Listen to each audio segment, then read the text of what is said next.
lo que usted quiere oír, con el auspicio de... Con los médicos del Omni Hospital ya no necesitas salir del país para realizarte cirugías complejas con la seguridad que buscas. Contamos con quirófanos equipados con toda la tecnología necesaria para garantizar la seguridad de nuestros profesionales al momento de realizar procedimientos de alta complejidad y mínimamente invasivos, logrando una recuperación rápida y de menor riesgo. Nuestras certificaciones nacionales e internacionales nos convierten en uno de los mejores hospitales de tercer nivel del país y estamos listos para atenderte. En Omni Hospital honramos la vida. Así es, regresamos con Salud Omni Hospital y gracias al Omni Hospital vamos a conversar con el doctor Freddy Andrade, psicólogo clínico. Doctor, buenas tardes, bienvenido a nuestro programa. Gracias, Andrea, buenas tardes. Doctor, hoy vamos a hablar del autismo, que obviamente pues lo que conocemos por decir en descripción general es que es un trastorno del espectro autista, que es una afección relacionada con el desarrollo del cerebro, que pues afecta la manera en la que una persona percibe y socializa con otras personas, lo que causa problemas en la interacción social y la comunicación. Para empezar, doctor, a mí siempre pues he tenido esa duda porque últimamente se ha hablado mucho también del trastorno de Asperger. ¿Hay diferencias? ¿Cuál es, digamos, que el contexto en sí del autismo? A ver, Andrea, en principio es exactamente lo mismo. Hasta la versión anterior del DSM, que es el Manual Diagnóstico y Estadístico de las Enfermedades Mentales, hasta el DSM-4 se vinculaba dentro del espectro autista al espectro Asperger. ¿Okay? Era una modalidad dentro del espectro autista y se manejaba con un diagnóstico propio. Cuando hablamos de Asperger, hablábamos hasta ese entonces del diagnóstico más leve de la condición. Posteriormente, en el año 2013, la APA, quien es la que elabora a través de la Asociación Americana de Psiquiatría estos diagnósticos, este manual diagnóstico y estadístico, incluyen el Asperger y entonces ahora es solo uno. Hablamos del, exactamente, sí, hablamos del trastorno del espectro autista y allí incluimos el trastorno Asperger, los trastornos del neurodesarrollo, el trastorno desintegrativo infantil, los trastornos generalizados del desarrollo, que generalmente tenían una nomenclatura aparte, ahora están dentro del espectro por cuanto la vinculación de sintomatología era exactamente igual, que era la base de la condición autista, sí. Doctor, ¿y cómo podemos identificar si tenemos un familiar que puede padecer, que puede tener esta condición? Bueno, en principio esta condición es una condición, es una enfermedad del neurodesarrollo que podemos notar en los niños en los primeros años de vida. De hecho, se pudieran notar algunos rasgos y algunos síntomas en los primeros 12 meses de vida. El diagnóstico generalmente se hace entre los 3 primeros años.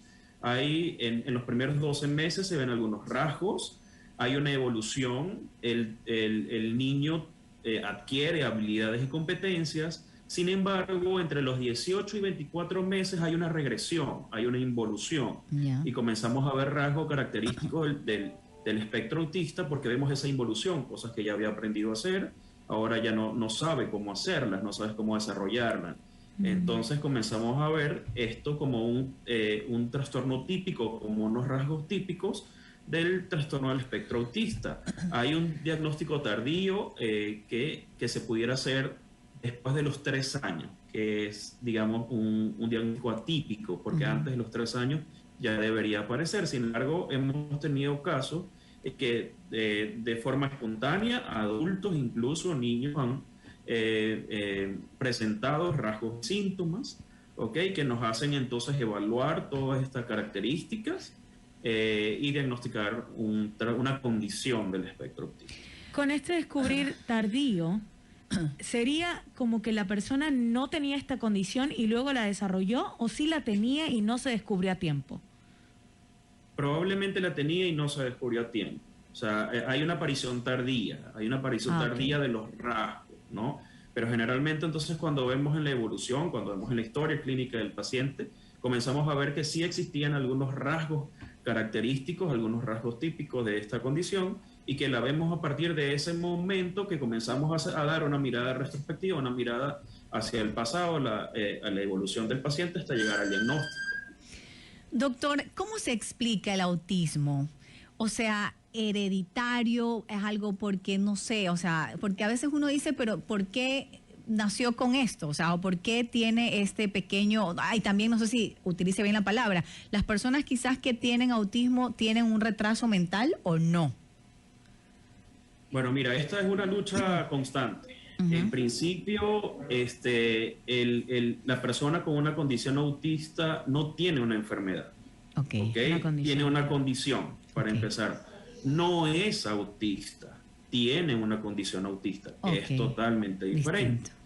Y la lucha siempre va a ser en la concientización porque de alguna manera se vinculan a las personas con un diagnóstico del espectro autista con un retardo mental. ¿Okay? Entonces, en el diagnóstico te vas a dar cuenta de que no toda persona con una condición autista tiene una dificultad en el aprendizaje, no tiene de alguna manera este rasgo intelectual o del aprendizaje. Pudiera en algunos casos estar asociado con retardo mental o otros trastornos, pero es otra cosa. O sea, dentro del patrón o dentro del espectro autista, el paciente, todo lo contrario, es capaz de adquirir grandes capacidades, grandes habilidades, no solamente a nivel intelectual. Por eso tenemos personalidades en el mundo, artistas y mucha gente conocida hasta ahora, que han sido colegas, médicos, ingenieros que puedan estudiar su carrera sin ningún tipo de dificultad porque no está asociado a un trastorno del aprendizaje. De hecho, los mayores artistas tienen a veces esta condición y Tim Burton también tenía esta condición y ha podido desarrollarse muy bien. Claro, doctor, y otra pregunta, porque hemos visto también, bueno, en lo personal he visto que hay niños con autismo como que, o sea, muy notorios, ¿ya? Y hay otros que realmente uno dice, pero no parece, o sea, ¿por qué? ¿Por qué tiene? O sea, ¿cuál es la diferencia? ¿Hay niveles o de qué depende? No sé. Sí, por supuesto, son niveles de funcionamiento. ¿Okay? Acá lo que hacemos es diagnosticar a un paciente con bajo funcionamiento o con alto funcionamiento. Lo que tú identificas como pacientes que es notoria la condición, estamos hablando de un paciente de bajo funcionamiento. Aquellos que tienen un alto funcionamiento son personas que están trabajando, laborando comúnmente entre nosotros, como te decía, médicos, cirujanos, ingenieros, y que tienen la condición, pero que son de alto funcionamiento. Doctor, ¿qué recomendaciones les puede dar a aquellos papás que tienen hijos con esta condición? Bueno, en principio, todo radica en hacer una buena evaluación. La evaluación es muy importante. La evaluación, la valoración del autismo es una evaluación que no podemos hacer en un solo día. Es una evaluación con un equipo interdisciplinario donde está el neurólogo, el psicólogo y otros especialistas, porque tratamos en lo posible de ser muy responsables para este diagnóstico. Recuerde que este diagnóstico es un diagnóstico de por vida, ¿no? Claro. No es un diagnóstico que tenga remisión total de síntomas, o por decirlo de otra manera, no es un diagnóstico o un trastorno que tenga cura. Entonces, en principio, es estar muy, muy seguros de esto a través de una valoración profesional, ¿okay? Para estar seguros del diagnóstico. Luego, creo que es muy importante que los padres se hagan expertos en este tema, expertos en el tema del autismo en general, no solo de cómo tratar a tu hijo con una condición, sino cómo la familia puede integrarse a todas estas actividades. Lo otro tiene que ser con buscar siempre apoyo profesional no solamente para el paciente, sino para la familia, ¿ok?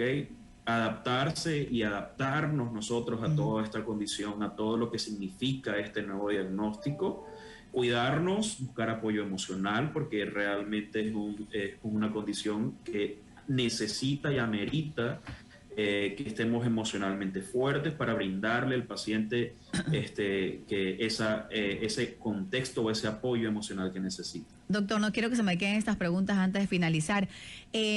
¿Cómo se trata el autismo, por decirlo así? ¿Hay medicamentos quizás que puedan tratarlo? Y de la mano ahí le ingreso otra preguntita, que si estas terapias, que hay alternativas, ¿sí sirven para tratar el autismo? Bueno, en principio el tratamiento del autismo va de la mano en neurología y psicología. Okay. Especialistas en autismo. Okay. A ver, no todo psicólogo clínico es especialista en autismo, por lo tanto tendríamos que buscar a un psicopedagogo, a un psicólogo, a un neurólogo, que sepan cómo tratar esta condición, en principio. Y sí hay medicación. Esta medicación es responsabilidad del neurólogo. El tratamiento farmacológico es responsabilidad del neurólogo.